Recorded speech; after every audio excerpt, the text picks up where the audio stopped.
Oke guys, kali ini kita akan mengomentar berita yang akan bahas tentang bagaimana prosedur yang tepat untuk mengelola makanan yang dalam jumlah besar ya, dalam jumlah yang massal, supaya tidak terjadi keracunan seperti kasus atau berita belakangan ini. Nah, untuk mengetahui konteksnya, mari kita bersama simak beritanya. Kita mulai videonya. Racunan akibat MBG sejauh ini ditemukan di puluhan kota dan kabupaten di Oh, 16 banyak provinsi. kasusnya. Muncul dua opsi untuk tetap menghentikan sementara dengan evaluasi menyeluruh atau menghentikan dengan mengalihkan anggarannya untuk pendidikan. Opsi ini mengemuka dari sejumlah lembaga swadaya masyarakat dan para warga yang mulai was-was karena anak-anaknya selama ini Jadi menerima khawatir kan. MBG di sekolahnya. Lalu bagaimana cara yang benar mengelola makanan massal? Nah, untuk membahasnya sudah bergabung bersama kita pakar pangan dan gizi, Profesor Sri Raharjo dari Yogyakarta. Selamat siang, Prof. Ya, dari Ya ahlinya Mas, nih. Ya, Prof, ini selalu dikatakan ada tata kelola yang salah. Sebenarnya salahnya itu di mana ya, Prof? Kalau tadi saya mendengarkan pernyataan dari tim liputan di Bandung, para siswa kemungkinan keracunan karena ada santapan yang diduga memang sudah basi seperti itu, karena memang mereka dipasaknya dari lebih pagi. Berarti memang dari hulu ke hilir ada kesalahan. Nah, seperti apa nih tata kelola pola makan yang diberikan secara massal, secara Ya, nih tepat, Prof? prosedurnya kayak gimana nih? ya memang ketika menghadapi jumlah yang banyak itu risiko itu meningkat, terutama ketika yang dihidangkan adalah pangan yang berasal dari hewani ya, terutama seperti daging maupun ikan. Nah ini Ya, terkait ikan tuh juga emang sangat dengan sensitif ya. bentuk sajiannya. Kondisi yang relatif aman itu ketika masakan tadi itu dimasaknya dalam jumlah banyak sekalipun, tapi itu berkuah, airnya cukup banyak.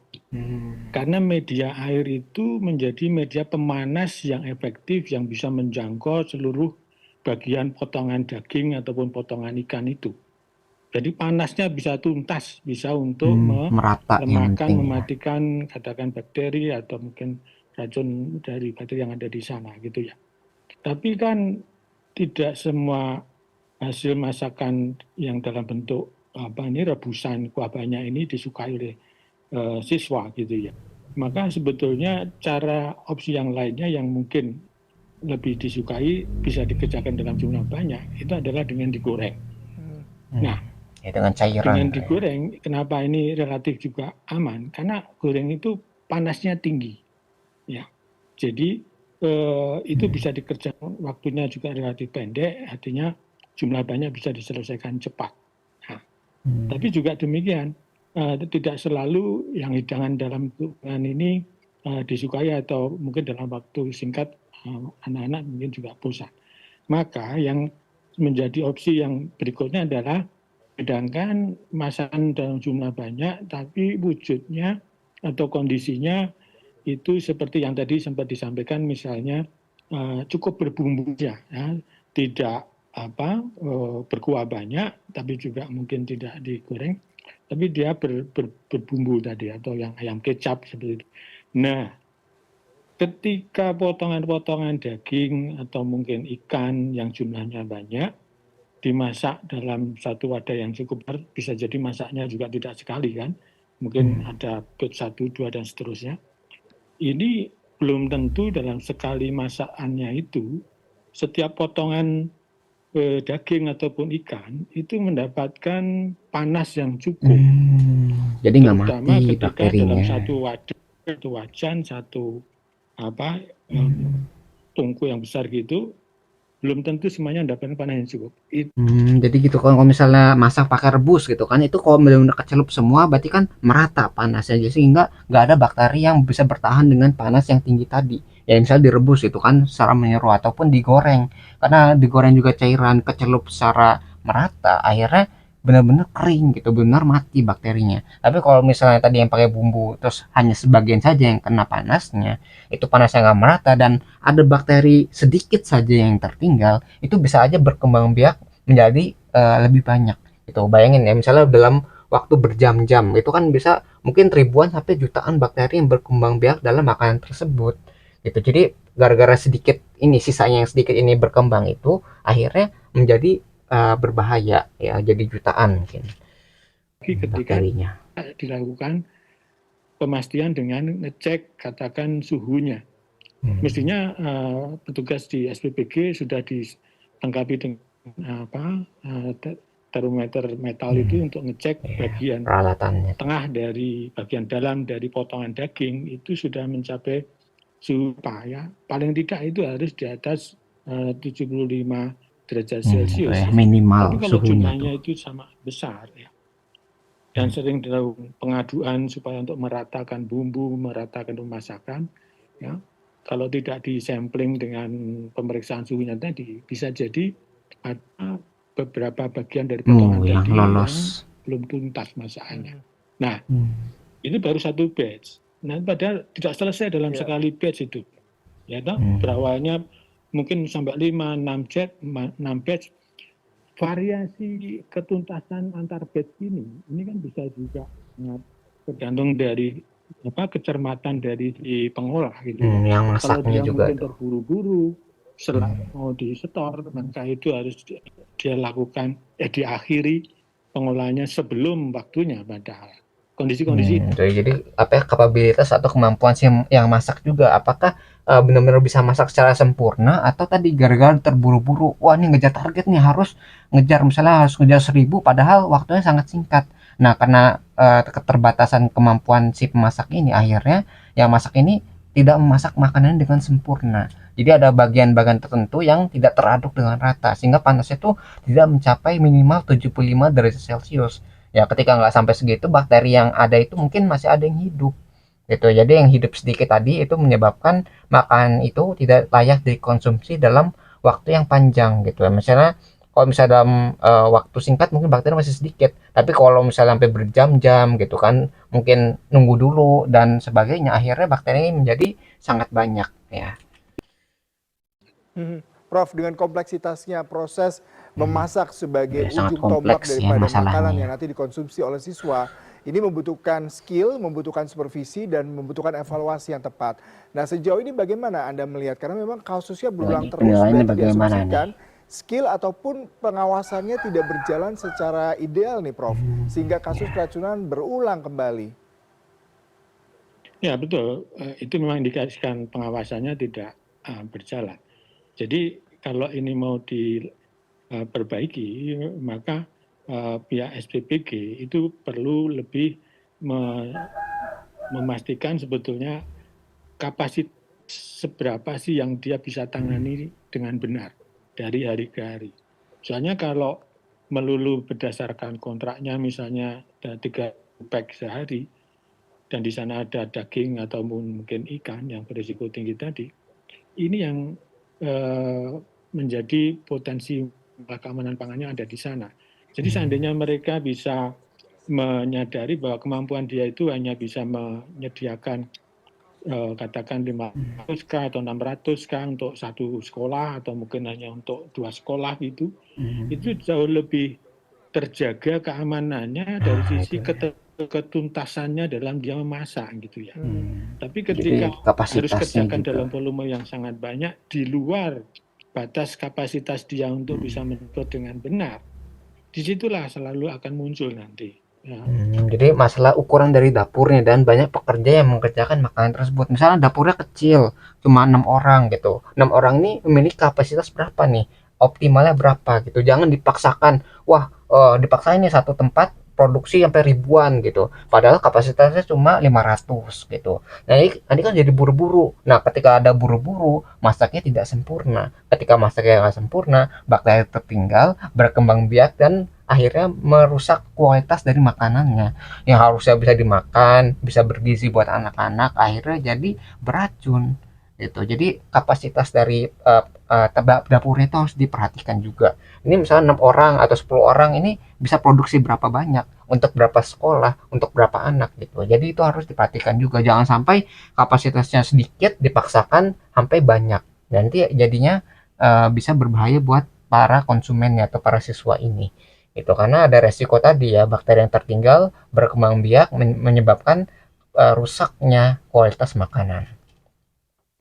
Prof, ini kan dari sisi memasaknya, kemudian boleh jadi ada sisi distribusi, kemudian penyimpanan dari bahan baku hingga nanti dikonsumsi oleh siswa. Iya.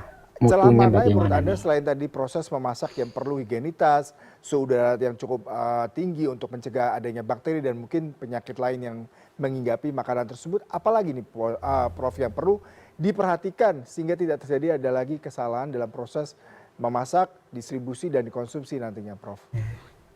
Ya, ya di bagian akhir ini adalah distribusinya. Ada setelah selesai masakan di pusatnya SPBG untuk dikirim deliver ke sekolah-sekolah itu dari sisi waktunya harus relatif singkat sampai nantinya itu bisa dikonsumsi oleh siswa mungkin pada saat makan siang. Jadi itu masakan selesai sampai dengan dikonsumsi kan disarankan tidak melebihi 4 jam. Maka waktu itulah yang jendela Itu ya, waktu itulah batas sebaiknya waktunya. tidak boleh terlampaui dengan catatan tadi pemasakannya itu sudah tuntas, cukup panasnya cukup sehingga risikonya menjadi relatif kecil ya. Jadi kalau nanti juga dibantu dengan memperpendek waktu pengiriman sampai dengan nanti dikonsumsi, maka itu akan meningkatkan tingkat keyakinannya ini relatif aman begitu. Ya, Tapi kalau mengurangi sampai terjadi resiko. delay atau waktu yang lebih lama lagi, maka risiko gangguan keamanannya juga akan jadi lebih tinggi lagi. Iya, Demikian. baik terakhir Jadi Prof. transportasi juga harus apa ya, dipercepat sehingga kayak nggak sampai lama di jalan gitu. Kalau lama di jalan nanti kan hal yang harusnya bisa dikonsumsi cepat akhirnya menurun tuh kualitasnya. Kalau udah menurun kualitasnya mungkin yang awalnya layak dikonsumsi akhirnya tidak layak gitu. Jadi masalah transportasi juga harus diperhatikan. Jadi ini emang sangat sensitif terhadap waktu ya. Entah itu waktu dalam masakannya, waktu pengantarannya, dan waktu saat penyajiannya itu supaya ketika dikonsumsi benar-benar layak gitu, nggak kayak busuk atau berendir nasinya gitu. Nah itu juga berarti MBG ini harus sensitif terhadap waktu ya, waktu masakan, waktu pengantaran sampai waktu dikonsumsinya makanan. Dia mengklaim masih bisa meneruskan MBG sembari terus dievaluasi proses Oh ini gimana nih pendistribusian, memasak keberlanjutannya dan nih? juga memberikan pelayanan yang terbaik buat siswa. Sebagai seorang pakar, Anda setuju dengan konsep ini ataukah pemerintah harus menghentikan sementara, melakukan evaluasi, memperbaiki sistem dan infrastrukturnya sebelum nanti akan dijalankan dengan MBG yang lebih baik dan lebih paripurna, Prof? Ya, idealnya kan memang proyek yang besar seperti ini itu diawali dengan tahapan-tahapan piloting yang relatif kecil. Idealnya kan seperti itu. Karena ini langsung dipaksakan melayani tahun pertama ini menjadi Itu ya 20 jutaan masalahnya. siswa. Ini kan satu target yang sangat besar di luar kapasitas yang bisa dijangkau dengan aman. Jadi kalau saran saya ya size down, artinya targetnya kecilkan, kurangi. Masih bisa dilanjutkan sambil dievaluasi, tapi kecilkan, kurangi, lingkupnya dibatasi, jangan langsung menyebar seluruh Indonesia. Kembali ke tadi kan, kesiapannya akan sangat beragam. Jadi supaya ini masih mau berjalan, ya harus lebih jujur, harus lebih cermat bahwa setiap unit SPBG itu ada kapasitas maksimumnya yang berbeda-beda yang dia bisa deliver dengan Oh aman. ya, berarti itu Itu yang harusnya skalanya juga. dipegang di sana. Size down, kecil. Jadi kayak pemerintah tuh kayak mau ngejar target nih. Oke, tahun ini sampai berapa nih targetnya? Kalau misalnya nggak apa ya, tercapai targetnya, khawatir dianggapnya gagal atau dianggapnya tidak melaksanakan kebijakan dengan baik. Nah, ketika berlari pemerintahnya, ternyata ada batu gitu, batu itu akhirnya tersandung gitu ya. Masalah seperti ini ya harusnya terkejar dengan baik gitu. Ya misalnya makanan jadi bergizi akhirnya bukannya bergizi malah beracun gitu kan, tersandung karena masalah kapasitas dan tadi ngejar target itu. Ya harusnya tadi kan yang penting kan pelan-pelan, yang penting sampai gitu. Jadi ada berapa prinsip nih, yang satu yang ngejar target, yang satunya bisa jadi korban gara-gara pengejaran target tadi. Jadi harus diukur lagi nih skalanya, mampu nggak sih dapur ini untuk mengolah makanan itu. Kalau misalnya nggak mampu ya dikurangi targetnya sehingga sesuai dengan kapasitasnya gitu. Kalau misalnya kapasitasnya 500 ya udah jangan sampai melebihi 500. Kalau misalnya 1000 jangan ngambil yang 1000, tapi harus sesuai dengan kapasitasnya. Skalanya harus dibatasi, jangan sampai melebihi kapasitas si dapur ini. Sehingga kalau misalnya melebihi target, akhirnya keteteran gitu. Kalau udah keteteran, nanti yang jadi korban adalah si konsumen, si para siswa yang mengkonsumsi makanan tadi. Ya, jadi itu masalah kapasitas, skala, dan bagaimana si dapur ini menghandle kebutuhan dari konsumen-konsumennya. Baik, Prof. Terima kasih untuk perbincangannya. Sayang sekali waktu yang terbatas. Tapi kami sudah mendapatkan poinnya. Sepertinya pemerintah memang harus mengevaluasi. Salah satu tadi saran adalah meng-size down atau mengecilkan target daripada penerima MBG sembari mengevaluasi tata kelola pelaksanaan MBG sendiri untuk para siswa guna mencegah terjadinya keracunan yang lebih masif lagi. Terima kasih untuk waktu perbincangannya, Profesor Sri Raharjo dari Yogyakarta. Selamat siang. Ya, jadi itu yang bisa kita pelajari dari berita ini tentang bagaimana nih prosedur yang baik untuk melaksanakan program MBG ini supaya program ini tuh bisa berjalan dengan efektif.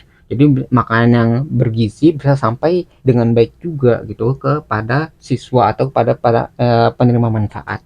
Ya itu ya yang mungkin kita bisa pelajari itu ya tentang masalah skalanya, masalah kapasitas dapurnya, masalah pengolahannya dan pengawasannya sehingga bisa terjamin, bisa mengurangi resiko dari keracunan program MBG. Ya mudah-mudahan kedepannya itu bisa diperbaiki, dievaluasi sehingga nggak ada tuh ya berita-berita tentang keracunan-keracunan belakangan ini. Ya itu harapan kedepannya sehingga ya efektif kebijakannya dan bisa mendapatkan manfaat ya dari warganya itu. Nah, mungkin itu yang bisa kita pelajari dari berita ini. Kalau kalian tertarik dengan sumber beritanya, link sudah saya cantumkan di deskripsi video. Nah, mungkin sekian yang bisa saya sampaikan. Semoga video bisa bermanfaat. Kurang lebih mohon maaf. Kita ketemu lagi di pembahasan selanjutnya. Insya Allah.